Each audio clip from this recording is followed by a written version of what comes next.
Pero somos un fiel reflejo de la sociedad a la que servimos, debemos de serlo, ¿no? También lo somos ahí, ¿no? En la deficitaria figura de la mujer en situaciones de poder, vamos a decir así, o de autoridad. En este quizás es más agravado porque sí que es verdad que la policía siempre se ha vinculado al tema de, pues eso, del ejercicio de la autoridad. Ejercicio de la autoridad y mujer durante muchos años han ido muy separados. Lo que pasa, lo que yo veo, y os digo mi visión, yo veo muchas mujeres muy válidas en este trabajo, que lo harían muy bien, pero aún sí seguimos viviendo en una sociedad en la que el cuidado, en la ética del cuidado, está en manos de las mujeres. Y muchas de ellas tienen hijos e hijas y el peso lo siguen teniendo ellas, con lo cual prefieren,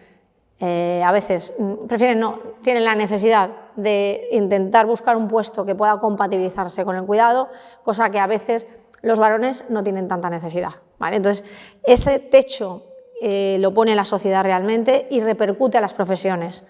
La sociedad somos todos, o sea, todos y todas, pero hasta que eso no dé una vuelta, en la coeducación sea una realidad y la implicación de hombres y mujeres en el cuidado, pero no en el cuidado ya no os hablo solamente de los hijos e hijas, sino en todos los cuidados, es decir, quién cuida a la madre, quién cuida, al final la feminización del cuidado es una realidad.